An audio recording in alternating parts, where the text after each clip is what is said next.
젊은 나이에 비해 결혼한 지 꽤 되어 요즘 시대에는 맞지 않게 일찍 시집을 갔구나.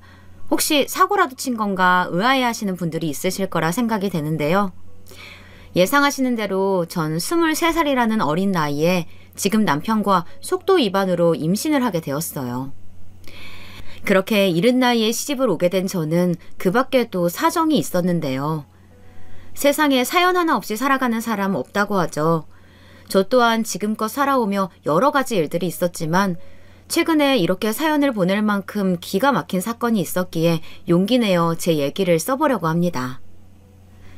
우선 저는 보육원 출신이에요. 누구나 그렇듯 처음부터 저에게 부모가 없었던 것은 아니었어요. 저희 집은 제가 태어났을 때부터 찢어지게 가난한 집안이었죠. 가난이 가난을 물려준다는 말이 있죠. 저희 집이 딱 그런 케이스였어요.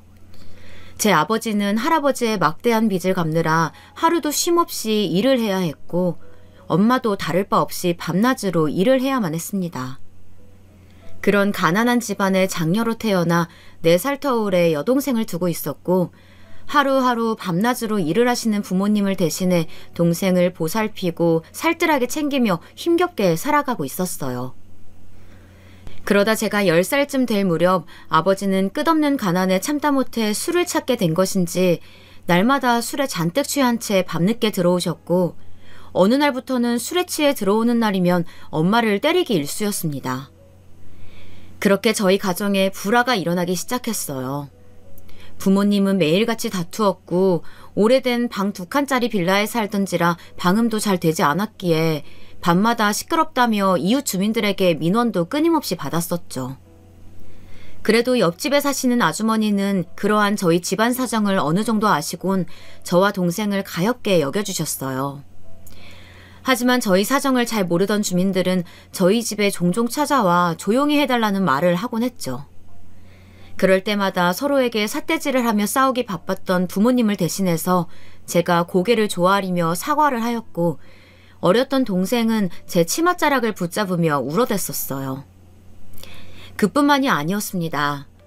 하루는 술에 잔뜩 취한 아버지가 온 집안의 물건들을 엄마에게 던져 깨트리는 바람에 저와 6살 배기 동생도 살갗이 보이는 곳곳에 유리 조각이 튀어 베었고 엄마는 더 큰 상처를 입게 되었었죠. 이후로도 아버지의 도를 넘은 폭언과 폭력은 계속되었습니다. 결국 제가 11살이 되던 해에 아버지는 그나마 하던 일까지 관두며 하루 종일 술만 마셔댔고 엄마가 은행인 것 마냥 돈을 내놓으라며 하루 종일 죽어라 뛰어다녀 고생해서 벌어온 엄마의 푼돈을 뺏어가기 일쑤였습니다. 그 때문에 저는 남들 다 가는 학원은 고사하고 학교에서 챙겨오라는 준비물도 돈이 없기에 사갈 수가 없어 빼먹은 적도 수두룩했습니다. 엄마는 그런 저와 동생에게 항상 미안하단 말뿐이었고 그 악몽 같던 순간들을 저와 동생을 보며 참으셨어요. 그러던 어느 날 학교를 마치고 집으로 갔는데 아버지는 이미 술에 잔뜩 취해 있었고 평소 저나 동생은 때리지 않던 아버지가 저보다 먼저 집에 귀가한 동생을 술주정 때문인 건지 아니면 동생이 대들기라도 한 건지 무슨 이유에선지 모르겠지만 그 어린 동생을 사정없이 때리고 있었습니다. 그 광경을 보게 된 저는 달려가 아버지를 말렸어요. 아버지, 그만하세요. 그러다 이내 저에게 손찌검을 하시더라고요. 그날 입가가 다 터지도록 아버지에게 먼지나게 맞았답니다. 고작 동생을 때리는 아버지를 말렸다는 이유 하나만으로요. 그 당시 엄마는 항상 낮에 일을 끝내고 밤에 또 다른 일을 하러 가기 전에 잠시 집에 들러 가족들이 먹을 저녁상을 차려놓고 가셨는데요. 그날도 어김없이 낮에 일을 끝내고 집에 왔었습니다. 장이라도 봐온 건지 한 손에는 검은 비닐봉지에 갖은 재료들이 잔뜩 들어져 있었고 저와 동생이 잔뜩 얻어맞아 머리는 산발이 된 채로 뻗어있는 모습을 보시고서는 들고 있던 비닐봉지를 그대로 떨구셨죠. 그리곤 이내 엄마는 저희 옆에서 태평하게 앉아 텔레비전을 보는 아버지에게 다가가 아버지의 뺨을 때리셨어요. 그 당시 아버지에게 맞은 터라 정신이 혼미했지만 그 장면만큼은 확실히 보였어요. 아직까지도 제 기억 속에 잊혀지지 않은 채 선명하게 자리 잡고 있습니다. 아버지가 엄마를 때린 적은 많았지만 엄마가 아버지를 때린 적은 없었거든요. 이후 아버지는 화를 참지 못했는지 험한 말들을 퍼부어대며 엄마의 머리채를 잡고는 화장실로 끌고 갔고 곧 쿵 하는 소리가 들렸죠. 그 소리에 혹시나 엄마가 잘못되기라도 하신 건 아닌지 놀라 화장실로 가보았더니 제 예상과는 달리 쓰러져 계신 건 아버지였습니다. 아버지가 쓰러져 있던 머리 쪽에는 피가 흥건히 흐르고 있었고 전 제 뒤를 이어오는 동생을 더 이상 오지 못하게 부여잡고는 화장실에서 등을 진 채 온몸으로 감싸곤 눈을 가려주었어요. 어린 동생이 아버지가 피를 흘리며 쓰러진 모습을 보지 못하게 말이에요. 이후 아버지가 살았는지 죽었는지 도대체 어떻게 된 것인지는 알 수 없었습니다. 그 일이 있고 난 뒤 저와 동생을 잠시 옆집에 맡겨두었던 엄마는 하루가 지나서야 저희 자매를 찾아왔고 아버지에 관해 물어도 아무런 대답을 해주지 않으셨거든요. 지금 와 짐작을 해보자면 아버지는 그날 일어날 수 없을 정도로 크게 다치셨거나 혹은 세상을 떠나시게 되어 엄마가 일부러 대답을 회피한 것이 아닌가 하는 그런 생각이 들더라고요.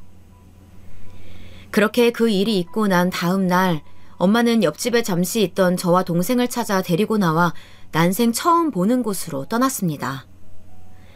어디를 가는 건지 물어도 아무 대답도 하지 않은 채 그저 슬픈 눈을 해보이던 엄마는 한 건물 앞에 저와 동생을 세워두고 이렇게 말씀하셨어요. 민지야, 은지야, 지금부터 엄마가 하는 말 잘 들어.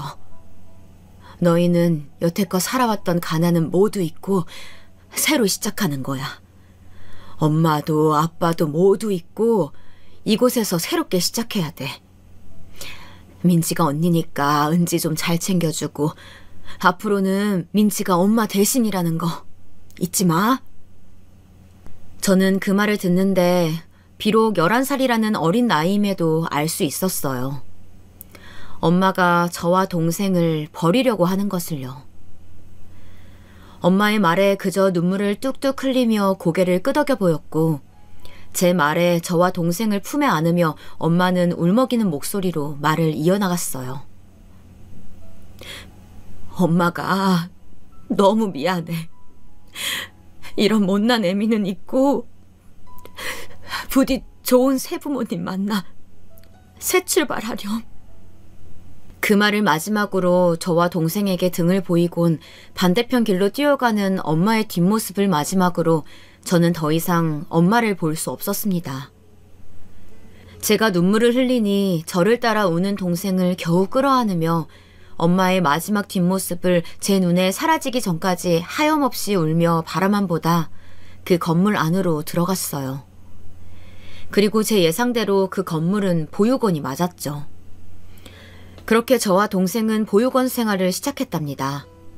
보육원에서의 생활은 처음부터 적응하기 쉽지는 않았어요. 보육원 내 또래 아이들은 저와 동생이 처음 그곳에 들어갔을 때 동물원의 원숭이 보듯 위아래로 훑으며 저와 동생의 행색을 살피더라고요. 그리고 어른들 못지않은 텃세를 부리는 탓에 꽤나 힘겨운 생활들을 견뎌야만 했습니다. 초반에는 동생 은지를 괴롭히는 동생 또래 남자애들이 있었어요. 야, 울보! 네 이불에 쉬했다면서? 어쩐지 쟤한테서 냄새 나더라. 냄새! 3-4명 남자애들이 무리를 지으며 동생을 둘러싼 채 동생의 이마를 툭툭 치고 삿대질을 하며 동생을 괴롭히고 있었어요. 동생은 바보같이 엉엉 울며 언니한테 다 이럴 거야 라는 말만 늘어놓았죠. 전 그 장면을 보자마자 그곳으로 달려가 그 남자아이들을 응징해 주었어요. 너희들 내 동생 괴롭히지 말랬지? 야, 너도 일주일 전에 밤에 화장실 가기 무섭다고 원장님 깨웠다며. 그리고 너는 은지처럼 예전에 이불에 쉬했는데 그 이불 숨겼다가 걸려서 더 혼났다는 거 쌤들한테 다 들었어. 한 번만 더 우리 은지 괴롭히면 니들이 한 짓들 다 보육원에 소문낸다. 저는 동생에게 못된 말들을 해댄 남자아이들을 한 명씩 찍어가며 말했고 제 말에 한 아이는 울고 한 아이는 씩씩대며 저마다 자리를 피했어요. 그러면 전 괜스레 의기양양해져서 손을 툭툭 털며 이렇게 말했죠. 까불고 있어. 제 말에 동생은 언니가 최고라며 저를 껴안았고 저는 그런 동생의 머리를 쓰다듬어 주었어요. 그렇게 처음에 다들 경계를 갖고 대하는 탓에 꽤나 힘들었지만 그것도 시간이 흐르고 적응을 해나가니 해결이 되었답니다. 보육원 생활에 점차 적응을 해나갈 때쯤이었어요. 동생은 생김새만 보아도 저보다 훨씬 예쁘장하니 귀엽고 애교도 많은지라 어디든 쉽게 눈에 띄었었고 그 때문인지 보육원에 머문 지 6개월 만에 꽤나 부유해 보이는 집안의 양아로 입양을 가게 되었어요. 동생과 헤어지는 것은 너무나도 슬펐지만 동생이 좋은 양부모님을 만나 행복하기를 바라였고 저희 자매는 어쩔 수 없이 이별을 해야만 했습니다. 저는 동생이 입양 가기 전 마지막 인사를 하였어요. 은지야, 거기서는 너무 울지 말고 어른들 말씀 잘 들어야 돼. 알았지? 제 말에 동생은 눈가에 눈물을 머금고는 고개를 힘차게 끄덕여 보였고 그렇게 저희 자매는 눈물의 이별을 하였습니다. 저는 나이도 입양되기에는 적합한 나이도 아니었고 한때 아버지가 제게 했던 폭력과 엄마의 버림으로 어른들에 대한 좋은 기억이 없던지라 어른들만 보면 경계를 하게 되었어요. 그러다 보니 어른들이 찾아오면 갖은 인상을 쓰기 바빴답니다. 그렇다고 동생처럼 애교가 많은 것도 아니었기에 제가 입양되는 건 꽤나 어려운 일이었어요. 그렇게 보육원에서 10대를 모두 보낼 수밖에 없었습니다. 보육원에서 살며 학교를 다니는 것은 여간 힘든 일이 아니었어요.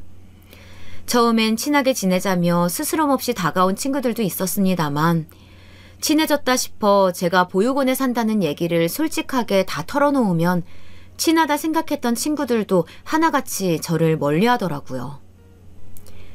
그렇게 제 학창시절은 좋은 기억보단 나쁜 기억들이 더 많았습니다. 그래도 함께 보육원에서 생활하는 친구가 있어 그나마 외로움을 덜어내고 힘을 얻을 수 있었죠. 이후 19 모두가 수능시험을 본다고 정신이 없을 때 저는 보육원을 나와서 지낼 방을 구하고 있었습니다. 보육원의 규정상 성인이 되면 퇴소를 해야 했기에 미리 수준이 맞는 집을 구해야만 했거든요. 퇴소 후에는 나라에서 소정의 자립 정착금을 주었고 그 정착금으로는 보증금을 대기가 어려웠기에 같은 보육원 출신인 친구와 함께 살며 정착금을 합쳐 보증금을 보태기로 하였죠. 그리고 쌓아온 계획은 곧 실행에 옮겨졌습니다. 물론 저도 남들처럼 대학교에 가고 남들만큼 공부하여 좋은 회사에 취직도 하고 싶었지만 형편상 공부는 제게 사치였기에 저는 바로 사회에 뛰어들어야만 했어요. 공장에서 포장 아르바이트나 식당에서 설거지 아르바이트 등 굳은 일이라도 돈이 되는 거라면 닥치고 해나갔죠. 밤낮 할 것 없이 하루에 2탕이고 3탕이고 일을 하며 겨우 생계를 유지하였습니다. 그러다 21살 때였어요. 주말 아르바이트로 일하던 카페에서 지금 남편을 만나게 되었습니다. 남편도 제가 먼저 일하던 카페에 저처럼 아르바이트를 하기 위해 왔던 동갑내기 대학생이었어요. 저는 남편에게 처음부터 좋은 감정이 있었던 것은 아니었습니다. 아르바이트는 처음이라며 오자마자 허둥대고 실수만 연발해대는 남편 때문에 동시간대에 함께 일하던 제가 뒤치다꺼리까지 해야만 했거든요. 그런 제 속도 모르고 남편은 제게 먼저 실없이 웃으며 다가왔었죠. 이름이 민지라고 했지? 아까 21살이라고 했던 것 같은데 동갑이니까 말 놓을게. 다짜고짜 말을 놓으며 말하던 남편을 보고 이 사람은 뭐지? 싶었어요. 남편과 저는 남편이 처음 와 인사를 하고 대화를 나누기도 전에 손님들이 몰려온 터라 저희는 인사만 겨우 나눈 채 서로 말을 하지 못했었죠. 그리고는 사람이 좀 빠지고 시간적 여유가 생기니 바로 제게 와서 저렇게 말을 한 거였어요. 사람을 경계하고 소심하며 조용하던 제 성격과는 달리 밝고 활발하며 부침성 좋던 남편은 그렇게 제게 먼저 다가왔고 저와는 너무나도 다른 사람이기에 한편으로는 남편이 신기하기도 했습니다. 그리고 이후 남편은 계속 말을 이어갔어요. 아까는 내가 실수해서 미안. 너 행동도 빠르고 일도 참 잘하더라. 나는 알바가 이번이 처음이라 많이 부족할지 몰라. 그래도 너한테 피해주지 않게 얼른 적응해볼게. 그러니까 앞으로도 잘 부탁해. 남편의 그 말로 이 사람 어쩌면 괜찮은 사람일지도 모른다는 생각이 들더라고요. 그렇게 아직도 제 기억에 뚜렷이 남을 만큼 꽤나 강렬했던 첫인상을 남긴 남편과는 이후로도 주말마다 함께 일하며 점차 사이는 가까워져 갔습니다. 민지야, 오늘 일 끝나고 뭐해? 약속 없으면 술 한잔 할래? 물론 이런 식으로 남편이 먼저 다가오긴 했지만 말이에요. 그렇게 일이 끝나면 몇 번 함께 술도 마시고 얘기도 나누고 나니 점점 제가 갖고 있던 경계는 슬슬 풀렸고 생각보다 더욱 따뜻하던 남편에게 차츰 마음이 가기 시작하더라고요. 그러다 남편이 먼저 제게 고백을 했고 저는 그 고백에 대한 대답을 하는 대신에 제 과거 얘기들을 모두 들려주었어요. 그렇게 제가 보육원 출신이라는 것을 밝혔고 남편의 반응을 살폈습니다.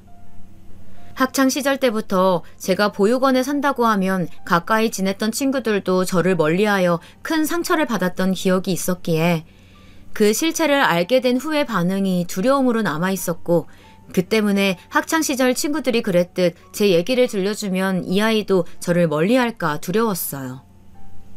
그렇기 때문에 더 큰 상처를 받기 전에 먼저 말을 꺼낸 것이었죠. 그런데 남편의 반응은 제 예상 밖이었습니다. 그동안 많이 힘들었겠다. 많이 힘들었을 텐데 못된 맘 먹지 않고 나쁜 길로 새지 않고 지금껏 잘 버텨줘서 고마워. 제 두 손을 잡고 말하던 남편의 눈에는 진심이 담겨 있었어요. 그렇게 뜻하지 않게 위로를 받고 지금껏 저를 대했던 사람들과는 다른 남편에게 작은 감동도 받았었답니다. 그때 전 이 사람이다 하는 확신이 들었고 남편의 고백에 긍정적인 회신으로 답하여 이후 남편과 진지한 교제를 시작하였어요. 그로부터 2년이라는 시간이 흘렀고 남편과의 연애를 계속 이어가던 어느 날 몸이 이상하다 느껴 혹시 몰라 임신 테스트기를 해보았는데 두 줄이 선명하게 그어져 있는 것을 보고 만감이 교차하더라고요. 저는 여전히 아르바이트로 생계를 유지하고 있었고 과연 내가 아이를 잘 키울 수 있을까 하는 의문이 들었습니다. 제 형편도 그렇고 그리 행복한 어린 시절을 지내온 것이 아니었기에 두려움이 앞섰던 것 같아요. 하지만 그런 저와는 달리 남편은 제 임신 소식에 방방 뛰며 기뻐하더라고요. 내가 아빠가 된다니 너무 고마워 민지야. 우리 아이 낳고 행복하게 잘 살아보자. 내가 무슨 일이 있어도 너랑 내 아이는 꼭 지켜줄게.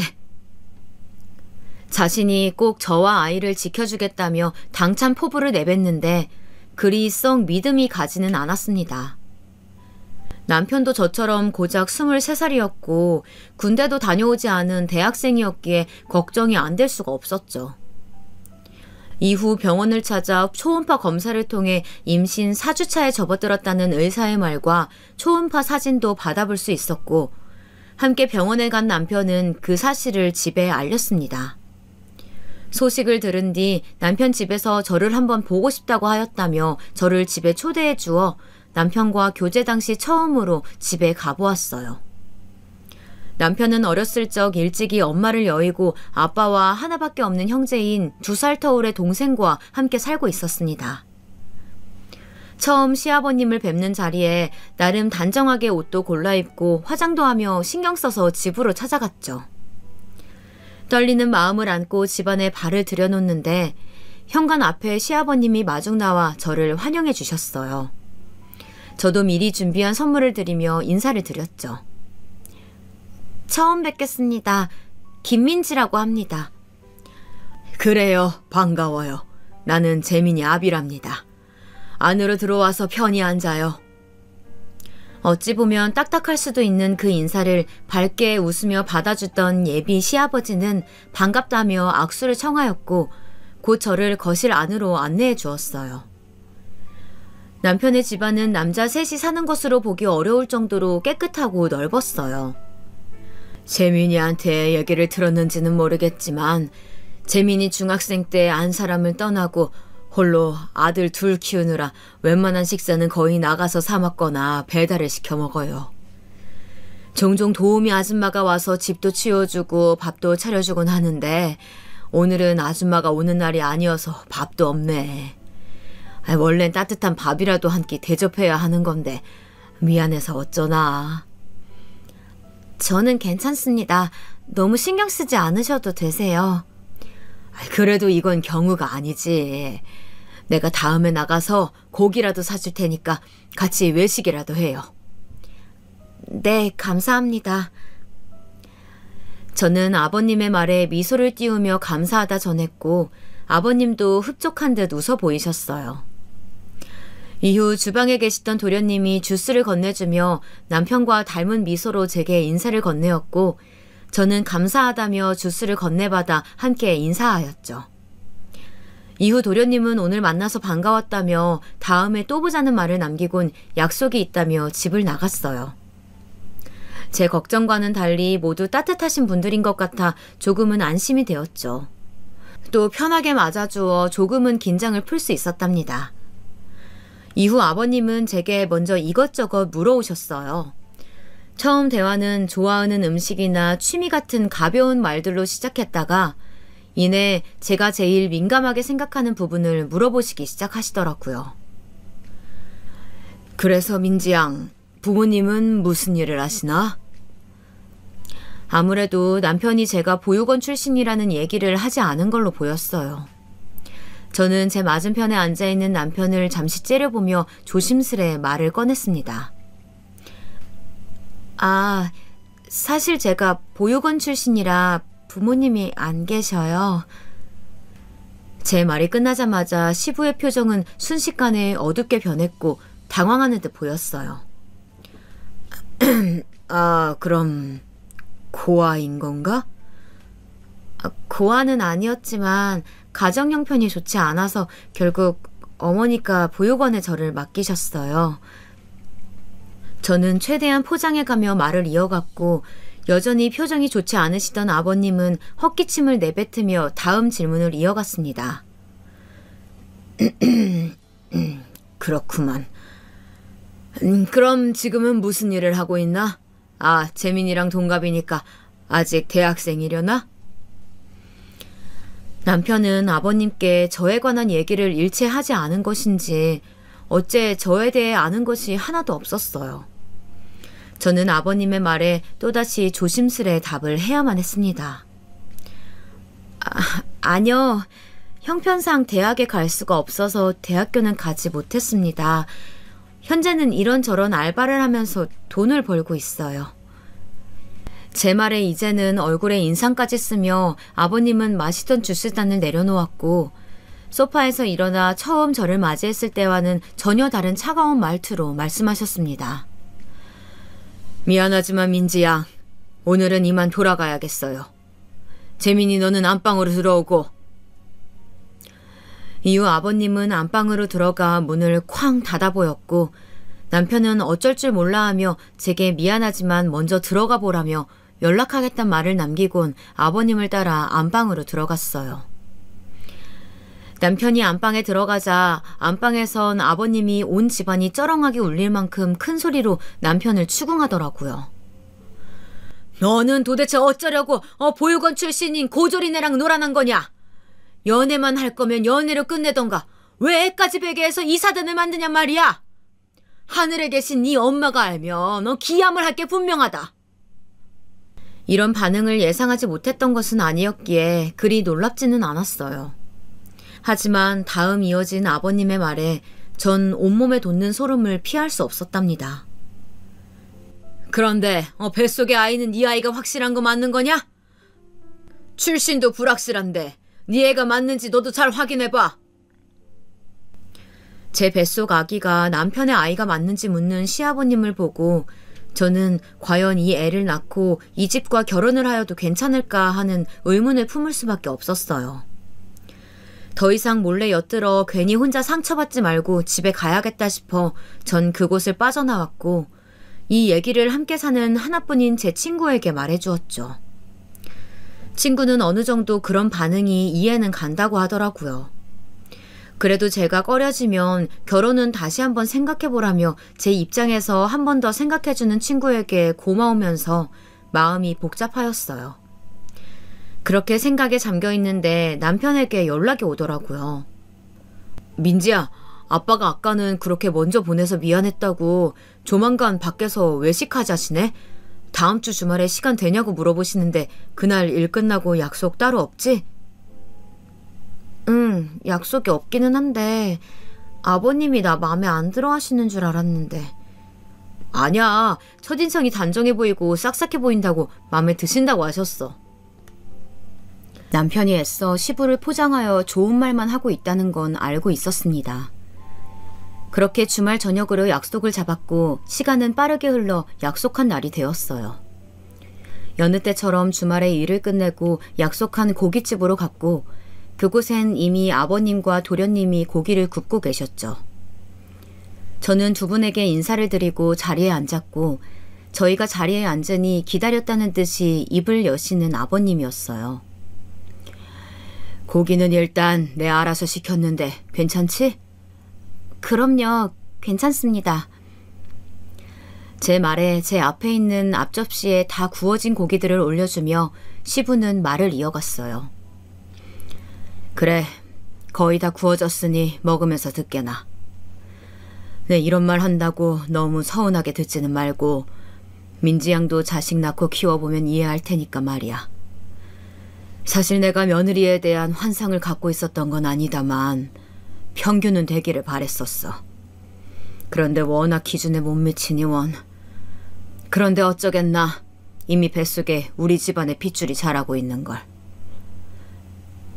네, 이해합니다, 아버님. 시아버님은 먹으면서 들으라 하였지만 시부의 허를 찌르는 말들 때문에 편히 먹을 수가 없었어요. 그저 대답하기 바빴죠. 이해한다니 다행이구만. 재민이한테 얘기는 들었는데 지금 보육원에서 같이 지내던 친구와 함께 산다지? 네, 작은 원룸에서 함께 살고 있습니다. 조만간 정리하고 우리 집에 들어와서 살게나.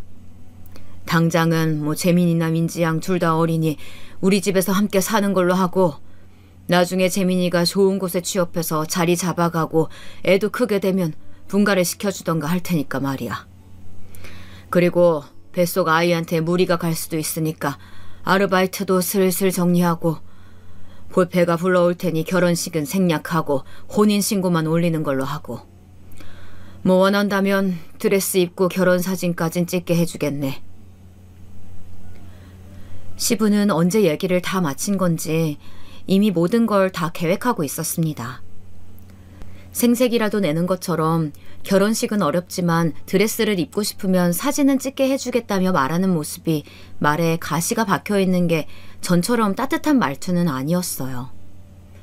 하지만 저 또한 식구도 없었고 아는 지인도 몇 없었기에 결혼식을 생략하는 것에는 동의하는 입장이었기 때문에 시부의 말에 고분고분 알겠다 답하였고 이후 시부의 말대로 읊었던 계획들은 실행에 옮겨져 갔어요. 저는 함께 살았던 친구에게 양해를 구해 낸 만큼의 보증금을 돌려받고 남편의 집으로 거처를 옮겼습니다. 그래도 나름 남편의 방을 리모델링하여 주었더라고요. 나중에 아기가 태어나면 함께 잘 수 있을 정도로 낮고 넓은 저상형 침대와 작은 옷장이 놓여있던 곳엔 북박이장이 길게 놓여있더라고요. 전에 작은 원룸에 친구와 함께 살던 것과 비교하면 호사에 가까울 지경이었죠. 그리고 시아버지 말대로 평일이고 주말이고 할 것 없이 빡빡하게 일해오던 아르바이트를 주말에 남편과 함께 일했던 카페를 제외하고는 정리하였어요. 시부의 배려로 스튜디오를 빌려 웨딩 사진도 찍어볼 수 있었답니다. 그로부터 오래 지나지 않아 저와 남편은 혼인신고까지 마쳤고 그렇게 저희는 어린 나이에 결혼을 하게 되었답니다. 그리고 저의 시부 시집살이도 시작되었고 말이에요. 밥상을 차리는 것쯤은 당연히 제가 해야 한다 생각하고 삼시세끼를 차려 바쳤어요.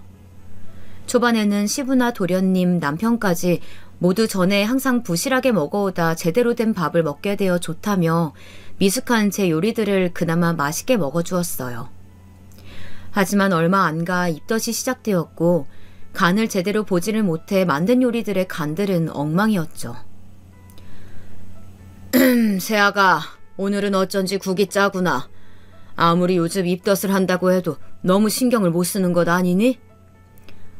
죄송해요, 아버님. 다음부턴 신경 쓸게요.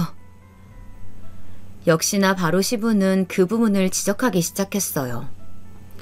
그래도 제가 죄송하다 말하면 본인이 물을 더 부어 먹던가 하였고 다시 만들라 하지는 않을까 우려도 있었지만 괜찮았습니다. 시부는 비록 저를 마음에 들어 하지는 않았지만 뱃속 아이인 손주에게는 진심으로 대해주었어요. 아이가 태어나기 전에 뱃속 아이에게 좋다는 한약을 지어준 적도 있었고 임신 막달쯤엔 집안일도 하지 말라며 도우미 아줌마를 불러주셨어요. 덕분에 편하게 아기가 태어날 날만을 기다릴 수 있었습니다.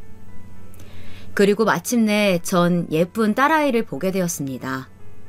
진통도 오래 하지 않았기에 어여쁜 딸이 혹시나 내가 아플까 일찍 나왔구나 생각하며 딸아이의 눈, 코, 입 하나하나를 뜯어보고 있었어요. 어찌나 예쁘던지 말랑말랑한 볼과 제 손가락을 꼭 쥔 앙증맞은 작은 손이 마음 한켠을 뜨겁게 피우는 것 같았죠. 여보, 너무 고생 많았어. 진짜 고마워. 우리 딸 너무 예쁘다. 남편도 그렇게 기쁜지 저를 얼싸 안으며 고맙다 말하였고 딸이 그리도 예쁜지 하루 종일 인큐베이터 안을 들여다보기 바빴어요. 딸바보 아빠가 따로 없었죠. 심지어는 고맙고 수고했다며 병원 간호사분들에게 커피를 돌렸고 의사 선생님에겐 케이크를 사주며 기쁨을 표출해 보이더라고요. 시부와 도련님도 찾아와 수고했다며 제 딸을 한 번씩 들여다보고는 딸아이가 누구를 덜 닮았는지 논쟁을 펼치며 웃음꽃을 피워 보였답니다. 아가 수고했다. 손녀가 참 예쁘더구나. 재민이 애기 때를 많이 닮았어. 에이, 아빠도 참. 조카 따님은 딱 보아도 형수님을 더 닮아서 그 미모가 완성된 거야. 형 닮았으면 분명 얼굴이 더 컸을 거라고. 형수님 닮아서 그나마 작은 얼굴에 그 큰 이목구비를 갖게 된 거지. 형수님 너무 수고 많으셨어요. 조카 따님도 못난 우리 형 안 닮고 형수 닮게 할 수 있게 해줘서 너무 감사드리고요. 도련님의 말에 아버님은 뭐라고 이것이? 하며 웃어 보였고 저 또한 환하게 웃으며 답했죠. 고마워요, 아버님, 도련님. 그렇게 제 앞은 그때처럼 웃음만이 가득할 줄 알았습니다. 산후조리를 짧게 마친 전 집으로 퇴소하였고 기독교 신자였던 시부는 제 딸에게 하나님의 은혜라는 뜻의 하은이라는 이름을 지어주었어요. 이후 제 예쁜 딸 하은이는 비록 밤마다 저를 잠 못 이루게 하였지만 날이 다르게 커가며 제 기쁨이 되어갔어요. 그리고 남편은 딸이 태어나기 전 미루었던 군대를 입대하였고 자식을 인정받아 상근으로 출퇴근하며 지냈습니다. 퇴근하고 집에 들어오면 하은이가 너무 보고 싶다며 제일 먼저 딸아이를 찾았고 가끔은 저를 대신하여 육아에도 신경을 써준 덕분에 큰 어려움 없이 딸아이를 볼 수 있었습니다. 그렇게 앞으로도 딸아이가 커가는 모습을 보며 행복한 날들만 있을 줄 알았어요. 그런데 딸아이가 3살이 되었을 때였어요. 그 사이 남편은 군복무를 마치고 대학교 생활 중 마지막 학기만을 남겨놓고 졸업 후 취업을 위해 매일같이 열심히 공부를 하였었죠. 그래도 전보다는 시간적 여유가 생긴 남편은 매일같이 딸을 재우기 전 목욕을 시켰답니다. 그날은 남편이 약속이 있다 하여 남편을 대신해 제가 목욕을 시켰어요. 그런데 딸아이의 배를 쓸어내릴 때마다 무언가 묘하게 딱딱한 것이 만져지더라고요. 그날 밤 뒤늦게 돌아온 남편에게 혹시 딸아이 뱃속에 무언가 만져지는데 알고 있었냐며 물었고 남편도 모르는 눈치였어요. 안 그래도 최근에 평소 얌전하니 잘 울지도 않던 딸아이가 밥 먹기를 싫어하고 짜증을 자주 냈었습니다. 밥을 안 먹으니 자연스레 체중도 감소하였고 그냥 반찬 투정하는 건가 대수롭지 않게 넘겼지만 배에 이런 게 만져지니 혹시 아이가 그렇게 행동했던 것과 연관이 있는 건가 의구심이 들더라고요. 괜히 불안해지고 아무래도 이상하다 싶어 다음날 바로 병원으로 갔고 제 얘기를 듣던 의사선생님은 이어 제 딸아이 배를 만져보더니 정밀검사를 해봐야겠다며 데려가 여러 검사를 하였습니다. 그리고 이후 전 청천벽력과 같은 말을 듣게 되었습니다. 소아암입니다. 그중 신경모세포종이라는 그 신경세포가 암으로 변하는 질환이에요. 보통 하은이처럼 영유아기 때 발생하는 질환인데 지금 진행이 꽤 많이 된 상태예요. 이미 종양이 주변 조직으로 많이 퍼져 있어서 아무래도 지금 당장 수술은 어려울 것 같고 우선 입원해서 치료하면서 상황을 지켜봐야 할 것 같습니다. 그 밖에도 의사는 무어라 더 설명을 덧붙여 해주었지만 더 이상 제 귀에 들어오지 않았어요. 그저 하늘이 무너져 내리는 것만 같았습니다. 그날 제 딸이 그런 병에 걸렸다는 사실을 알게 되었을 때의 기분은 차마 글로 담을 수가 없는데요. 불우하다 할 수 있는 가정환경 속에서 지금껏 자라오면서 큰 행복이란 걸 누린 적이 없이 지내오다 이제 겨우 제 딸을 만나 행복이란 걸 알게 되었고 기쁨을 찾게 되었는데 그런 하나뿐인 제 딸이 신경모세포종이라는 이름도 어려운 병에 걸렸다는 사실이 너무나도 힘들더라고요. 전 울음을 참을 새도 없이 그 자리에 주저앉아 펑펑 울었고 이 사실을 알리고자 남편에게 전화하여 말했어요. 여보, 어떡해? 우리 하은이 소아암이래. 당장 입원해야 한대. 우리 하은이 어떡해? 제 우는 소리에 남편은 어느 병원이냐며 소리쳐 물었고 병원 이름을 말해주니 곧 가겠다는 말을 남기고 전화를 뚝 끊었어요. 그리고 시간이 몇 분 채 지나지 않아 남편이 달려왔고 입원 수속을 밟고 있는 제게 병원이 떠나가라 큰 소리로 물었습니다. 하은이가 소아암이라니 그게 무슨 소리야? 어제 내가 복부에 뭔가 만져진다고 했잖아. 이상해서 바로 병원에 왔는데 정밀검사 해보더니 소아암 사기래. 신경모세포종이라고 당장 입원해야 한다고 해서 지금 입원 수속 밟고 있는 거야. 우리 하은이 어떡해? 다 내가 못나서 하은이한테 이런 일이 생기나 봐. 저는 아까보다는 진정됐지만 울음 섞인 목소리로 설명했고 제 말에 남편도 그 자리에 주저앉아 좌절해 보이더라고요. 그렇게 제 딸은 병원에 입원을 하였고 후에 내용을 전달받은 시부와 도련님도 딸 하은이가 있는 병실로 왔어요. 도대체 어떻게 된 일이야? 하은이가 소아암이라니. 제일 먼저 시부가 다가와 행여나 자고 있는 하은이가 깰까 조심스레 물었고 자초지종을 설명해 주었더니 얘기를 들은 시부와 도련님 모두 절망하는 표정으로 딸을 쳐다보았습니다. 와중에도 새근새근 자고 있는 딸이 너무 사랑스러우면서도 자각하게 되는 현실에 눈물만 흐르더라고요. 이후 딸 하은이는 항암 치료를 위해 이제 막 자라나기 시작한 머리를 전부 밀었습니다. 신호, 머리 자르기 싫단 말이야. 딸아이는 머리가 잘려나갈 때마다 머리 자르기 싫다며 징징대었고 그런 모습을 보는데 가슴이 미어져 오더라고요. 엄마도 하은이랑 똑같은 머리네.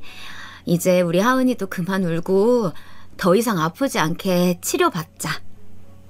그날 전 딸아이와 함께 머리를 밀었습니다.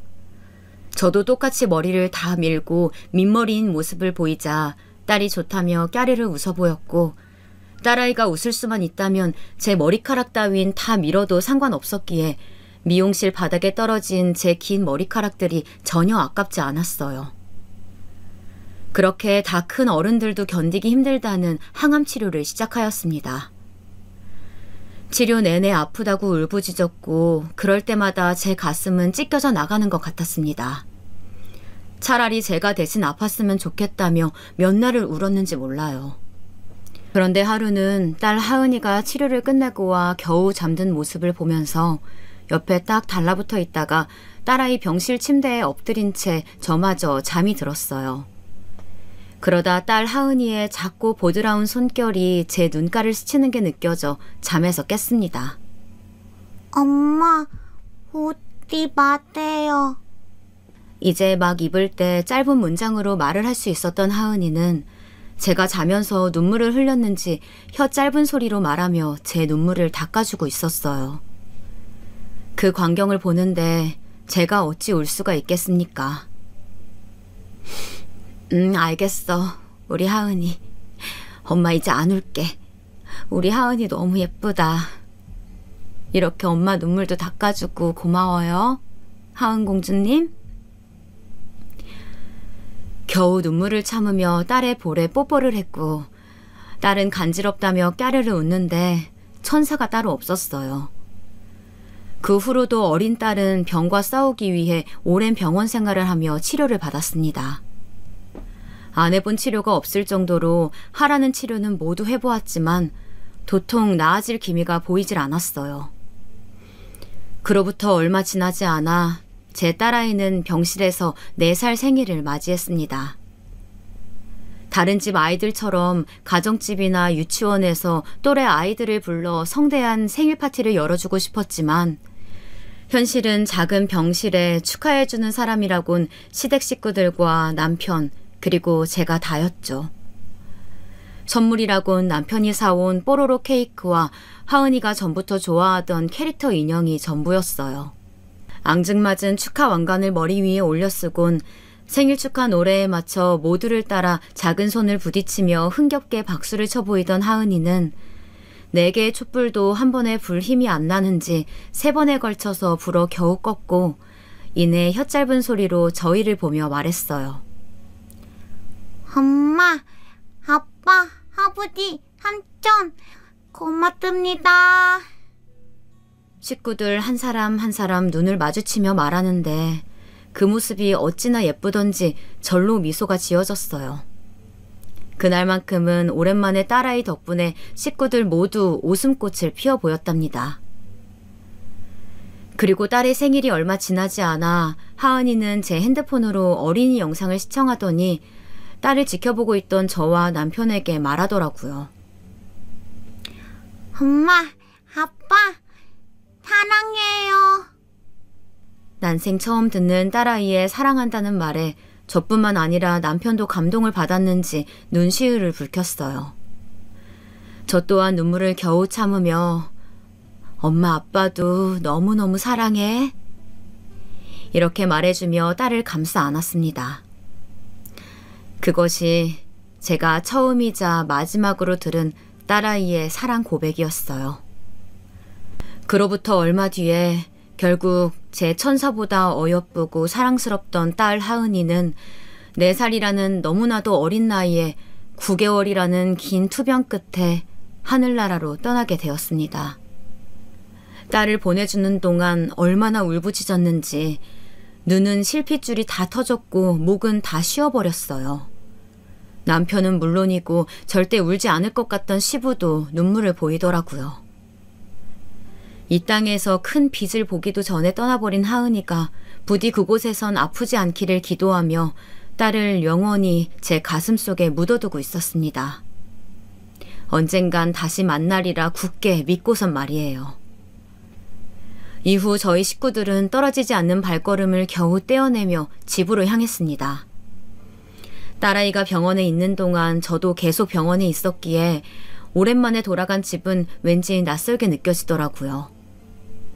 남편이나 시댁 식구들도 아팠던 딸아이를 신경 쓰느라 그랬던지 집안은 전처럼 깨끗한 모습은 온데간데 없고 난장판이 되어 있었어요. 식구는 늘어나고 벌어오는 수입은 시아버님이 전부였던 탓에 전에 종종 불렀던 도우미 아줌마는 하은이가 태어난 부로 부르지 못했습니다. 남편도 학교를 잠시 휴학한 채 하은이의 간병을 도왔고 도련님 또한 대학생이었기에 일할 사람이 없었죠. 평소 같았으면 집안이 난장판인 모습을 그냥 지나치지 못하고 어질러진 집안을 쓸고 닦고 쌓인 설거지들을 모두 해치웠을 텐데 딸 하은이를 하늘로 보낸 슬픔에 아무것도 하고 싶지가 않았어요. 그냥 무기력하게 침대에만 누워 있었답니다. 그날 하루 정도는 제게 아무도 그렇게 축 늘어져 있는 모습을 뭐라 하지 않았어요. 그런데 그런 날이 이틀이 지나고 3일째가 되어가니 출근하던 시아버님이 저희 방문을 쾅 열며 제게 소리치더라고요. 너 언제까지 이러고만 있을 거냐? 자식 간수도 제대로 못해서 그 어린아이 그렇게 죽게 했으면 됐지. 뭘 했다고 방구석에서 나오지도 않고 누워만 있어? 어? 그나마 네가 이 집안에 발을 붙이게 된 건 다 하은이뿐이었어. 알아? 네 사용 가치가 조금이라도 있다는 걸 보이고 싶다면 내가 퇴근하고 돌아올 때까지 집안 다 치우고 밀린 빨래며 설거지 다 해놔라. 그렇게 엄포를 놓은 시부는 다시 문을 쾅 닫으며 제 방을 나갔고 화장실에 갔었던 남편이 나와 시부의 말들을 모두 들었는지 방문 앞에서 시부에게 뭐라 말하는 것 같았어요. 아빠도 참 안 그래도 힘들 텐데 꼭 말을 그런 식으로 해야겠어요? 지금 하은 엄마, 하은이 그렇게 떠난 뒤로 밥 한 끼 제대로 먹지도 못하고 있는데 힘내란 말이라도 해주시지. 내가 뭐 첫날부터 이랬냐? 저렇게 방에만 처박혀 있는 날도 벌써 3일째다. 그리고 뭐 밥은 누가 먹지 말라고 하더냐? 본인이 먹기 싫어 안 먹는 걸 힘내란 말은 개뿔. 너도 너무 제 편만 들지 말고 제 집안일이나 잘하는지 감시나 해라. 또 누워있기만 해봐라. 아주 집에서 내쫓아버릴 테니까. 남편의 말에 시부는 어이가 없다는 듯 실수를 내뱉으며 저 들으라는 듯 큰 소리로 말했고 집을 나가는 듯 했어요.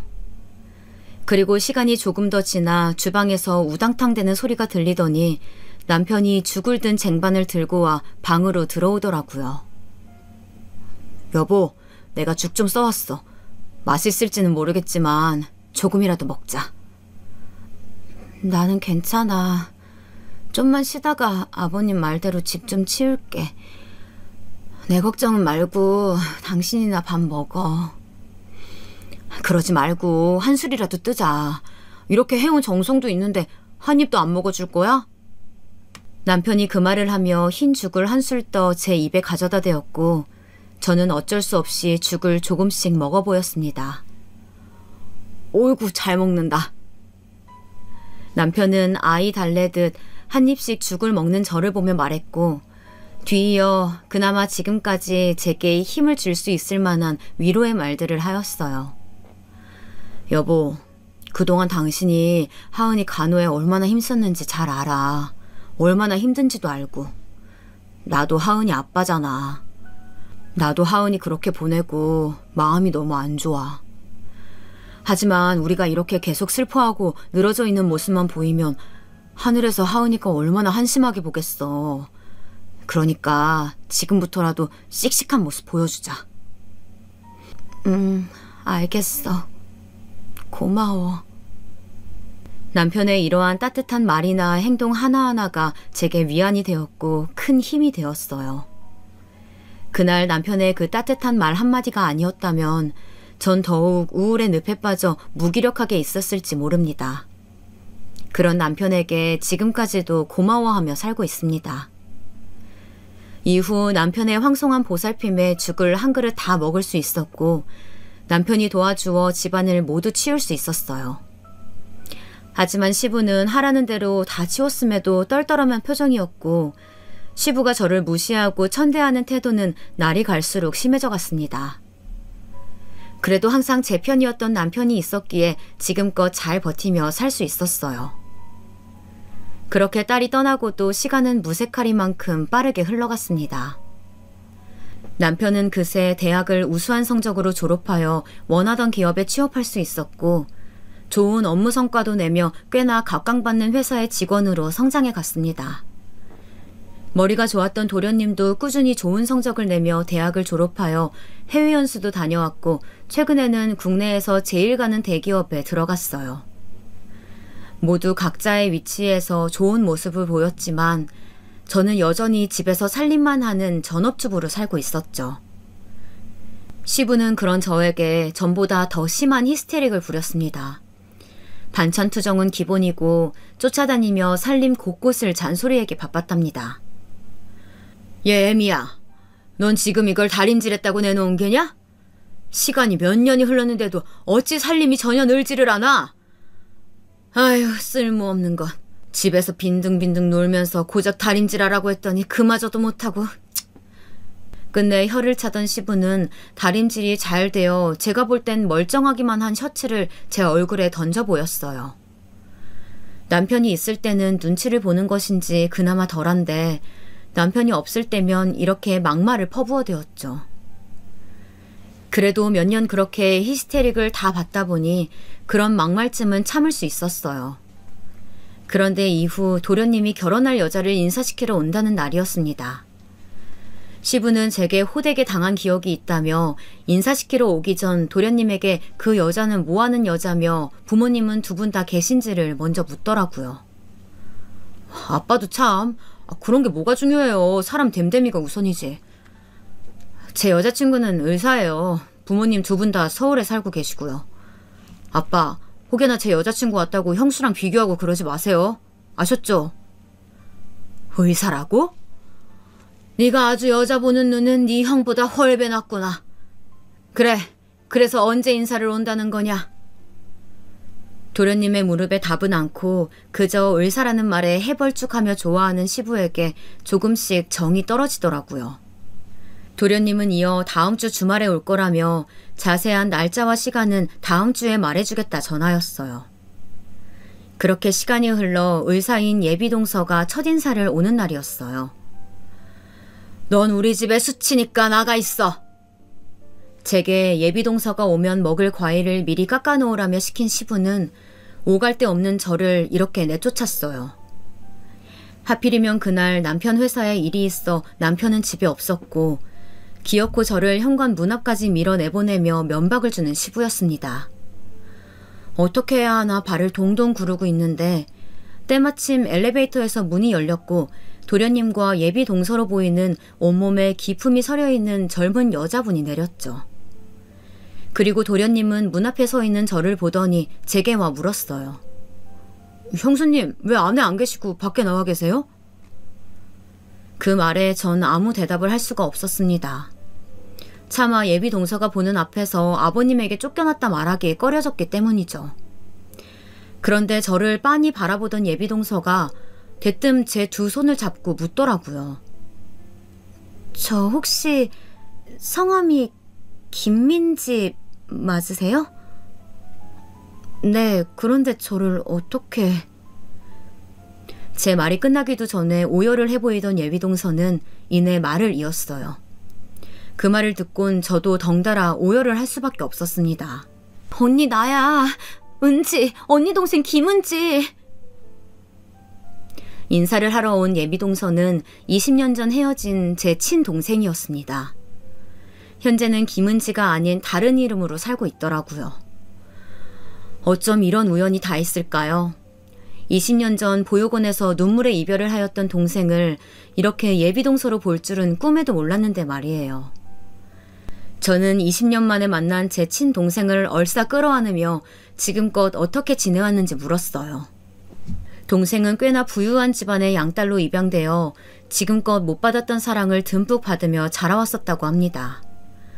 양부모님 두 분 모두 의사인지라 동생도 그 길을 따라 의사의 꿈을 꾸었고 유학도 다녀와서 남부럽지 않게 지냈었다고 해요. 그러다 의대에도 합격해 보이고 양부모님을 따라 의사의 길을 걷던 중 친구의 소개로 저희 도련님을 만나 연애를 하였다고 합니다. 그렇게 연애 3년 만에 결혼까지 결심하여 지금 저와 이렇게 마주칠 수 있게 되었다며 이러한 우연이 있다니 너무 기쁘다고 제 두 손을 잡고 방방 뛰어 보였어요. 그제야 하나하나 뜯어보니 눈, 코, 입 모두 20년 전 제가 알던 동생의 얼굴 그대로 있더라고요. 두 분 반갑게 인사하는데 미안하지만 이게 무슨 상황이에요? 옆에서 벙진째 저희 두 자매를 보던 도련님이 저희에게 물었고 저희 두 자매의 자세한 사정을 대략 말해준 뒤 집 안으로 함께 들어갔어요. 그리고 거실 안에 제가 깎아놓은 과일을 테이블에 올려놓는 시부가 처음엔 먼저 들어온 제 동생과 도련님을 보며 인사하다가 그 옆에 있던 저를 보며 묻더라고요. 어서 오세요. 제가 재준이 애비 되는 사람입니다. 뭐야? 애미, 넌 왜 들어온 게냐? 내가 나가 있으라고 하지 않았어? 지금 내 말 무시하는 거야? 그 말을 옆에서 듣던 제 동생이 제 앞으로 나와 시부 앞에 서 보이더니 당당하게 말했어요. 안녕하세요, 아버님. 뵙자마자 이런 말씀 드리게 되어서 죄송하지만 지금 며느님을 왜 밖으로 내쫓으려고 하시는 거죠? 엄연히 제 형님이 되실 분인데 제가 인사를 드리려면 함께 드리는 게 맞다고 보는데요. 그리고 심지어 손 아랫사람이 보는 앞에서 그런 식으로 면박을 주는 건 상식 밖의 행동이지 않나요? 제 예비 아버님께서 꽤나 잘나가는 중견기업에 임원까지 올라가셨다길래 굉장히 품격 있고 좋으신 분일 거라고 생각했는데 역시 사람은 배경이나 집안만 보고 알 수 없나 보네요. 초면에 실례였다면 다시 한번 사과드립니다만 오늘은 이만 돌아가보고 다음에 다시 약속하고 찾아뵙겠습니다. 그리고 미리 말씀드리자면 제 형님 되실 분 제 친언니입니다. 자세한 얘기는 재준씨 통해서 들으시면 되겠네요. 잠시 전 제 친언니와 얘기 좀 나누고 오겠습니다. 그럼 다음에 뵐게요. 동생은 그 말을 마치고 시부를 향해 고개를 숙여 인사를 하더니 저를 데리고 그 집을 나왔어요.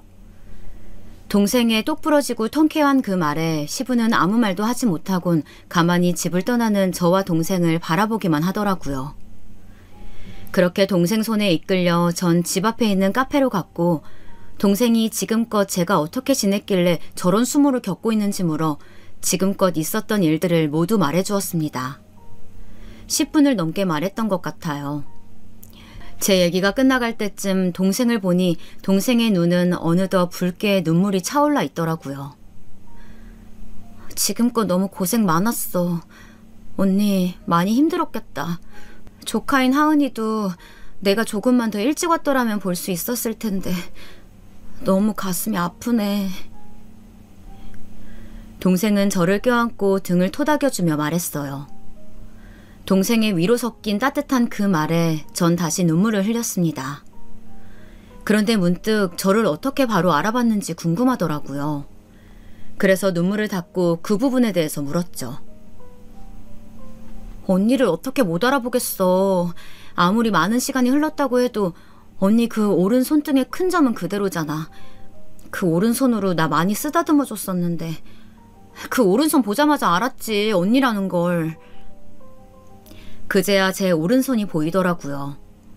어렸을 적 아버지에게 맞던 동생을 막아주던 제 오른손에 위치한 점이 지금도 그때처럼 그대로 크게 자리 잡혀 있다는 걸요. 그렇게 오랜만에 만난 동생과 짧은 재회를 마치고선 아버님의 부름으로 집으로 다시 갔어요. 도련님에게 자세한 얘기를 들은 것인지 갑자기 돌변한 태도로 제게 묻더라고요. 예, 애미야. 진짜 그 을사 며느라기가 네 친동생이 맞는 게야?